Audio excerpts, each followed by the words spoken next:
আসসালামু আলাইকুম। এমএবাসার মুকুল দক্ষিণ কোরিয়া থেকে। বন্ধুরা, আমরা দক্ষিণ কোরিয়াতে আসার জন্য যারা বাংলাদেশে ভাষা শিখছি দীর্ঘদিন ধরে আমরা দক্ষিণ কোরিয়ার জন্য স্বপ্ন বুনছি, তাদের মনের ভেতর একটা প্রশ্ন সব সময় দোলা দিচ্ছে যে এত মানুষ রোস্টারে, এত মানুষ ইস্যু হয়ে আছে, তাহলে আমি কি 2025 সালের জন্য যে প্রস্তুতি নিলাম, এই যে সময় নষ্ট করলাম বা সময় নষ্ট করতেছি, টাকা নষ্ট করতেছি, আমি কি দক্ষিণ কোরিয়ায় যেতে পারবো বা 2025 সালে কি সার্কুলার হবে?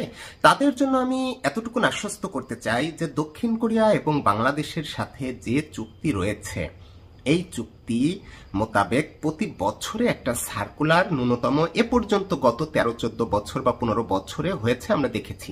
কোনো বছর দুটিও আমরা হতে দেখেছি। এখন গত বছর হঠাৎ করে ধারাবাহিকতা লঙ্ঘন করে একটি বড় কোটা যখন দিয়েছিল, এই কোটার বিপরীতে বেশি শ্রমিক প্রস্তুত করে রাখা হয়েছে, যারা কোরিয়াতে অনেকেই এখনো আসতে পারেনি, বা গত বছরের সার্কুলারের পরীক্ষাও সাম্প্রতিক সময় হয়ে রেজাল্টগুলো হচ্ছে। সে হিসাবে আমি কিছুদিন আগের একটা ভিডিওতে বলেছিলাম যে 2025 সালে হয়তো আপনাদের সার্কুলার মাঝামাঝি সময়টাতে আশা করা যায় যে হবে।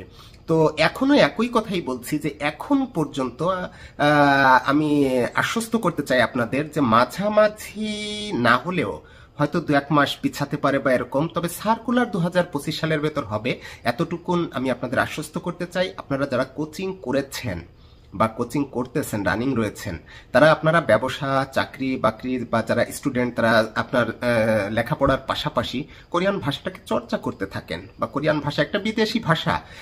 আমরা যেমন বাংলাদেশে, আমি যখন স্টুডেন্ট ছিলাম, কোরিয়ান ভাষা, ইংরেজি ভাষা, বিভিন্ন দেশি ভাষা ট্রাই করতাম। প্রত্যেকটা স্টুডেন্টই বাংলাদেশের বিভিন্ন দেশের ভাষার প্রতি আমাদের একটা আগ্রহ থাকে। সেই হিসাবে দক্ষিণ কোরিয়ার ভাষা কিছু অর্থ ব্যয় করে শিখেছেন বা শিখতেছেন, এটাকে ধরে রাখেন, ট্রাই করেন। সার্কুলার মাঝামাঝি না হোক, শেষ দিকে হবে, সার্কুলার হবে।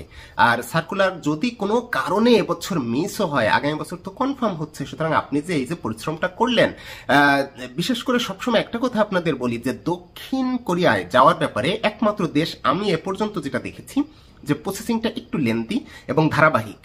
অন্যান্য দেশগুলোতে যেমন একজন লোকের সাথে, আদম ব্যাপারী বলেন বা দালাল বলেন, যেটাই বলেন, তাদের সাথে যোগাযোগ করলে দেনান্দার 2-3 মাসের ভেতর আপনি সেই দেশটিতে, সৌদি হোক, সিঙ্গাপুর হোক, মালয়েশিয়া হোক, বা এই যে বিভিন্ন দেশে, ইংল্যান্ড, ইটালি, অমুক জায়গায় তমুক জায়গায় চলে যাচ্ছেন। বাট দক্ষিণ কোরিয়ার ব্যাপারটা সম্পূর্ণ আলাদা। এখানে আপনি প্রসেসিং এর মাধ্যমে আপনার সময় ব্যয় করে, আপনার ব্রেইন ব্যয় করে, আপনার অর্থ সামান্য কিছু ব্যয় করে আপনি এখানে প্রবেশ করতে পারেন। তবে প্রসেসিং যারা করেন সবাই কিন্তু দক্ষিণ কোরিয়াতে আসতে পারেন না। একথা সার্কুলারে স্পষ্ট ভাষায় লেখা থাকে। বাংলাদেশে আপনার চাকরির বিভিন্ন সার্কুলারে যেরকম লেখা থাকে যে আপনারা এইখানে অ্যাপ্লিকেশন করলে, আপনি ইন্টারভিউ ফেস করার পরে আপনি পাশ করলেও আপনার চাকরি অনিশ্চিত, চাকরি নাও হতে পারে, যে কোনো কারণে মেডিকেলে বাদ যেতে পারেন, আপনার অতীত কোনো রেকর্ড খারাপ থাকতে পারে, আপনার নামে মামলা থাকতে পারে, বা আপনি অন্য দেশে ভিসা ছাড়া স্টে করছিলেন, এরকম কোনো রেকর্ড আপনার থাকতে পারে, অতীতে আপনি দক্ষিণ কোরিয়াতে ছিলেন, এরকম কোনো রেকর্ড থাকতে পারে। সুতরাং আমাদেরকে দক্ষিণ কোরিয়ার জন্য যারা প্রসেসিং করতেছেন, প্রসেসিং এর পথে রয়েছেন, তাদের ধৈর্য ধরতে হবে। আমি সেই সকল ভাই বোনদেরকে বলবো যে আপনারা কোনোভাবেই মানসিকভাবে ভেঙে পড়বেন না। আমার কাছে প্রত্যেক দিন শত শত মেসেজ আসে যে ভাইয়া, এই পথে এসে মনে হয় জীবনটা নষ্ট করে ফেললাম। আপনি এই পথে এসে জীবনটা নষ্ট করেননি, বরং আপনি এই পথে এসে নিজেকে হতাশায় নিমজ্জিত করেছেন আপনি নিজেই। আপনি এই পথে এসেছেন, তার মানে আমরা যখন বাংলাদেশে একটা ব্যবসা প্রতিষ্ঠান দাঁড় করাই, ওই ব্যবসা যদি ভালো না চলে তাহলে কি আমরা জীবন শেষ করে দেই? ওই ব্যবসা ভালো না চলে আমরা অন্য ব্যবসা করি। একটা চাকরির অ্যাপ্লিকেশন করলে চাকরি না হলে আমরা অন্য চাকরিটা ট্রাই করি। আপনি কোরিয়ার জন্য ট্রাই করছেন বা করতেছেন, আপনি এটাকে 40 বছর পর্যন্ত আপনি সুযোগ পাবেন। আপনি 40 বছর পর্যন্ত এটাকে ধৈর্য সহকারে অপেক্ষা করে আপনি অন্য কিছু করতে থাকেন।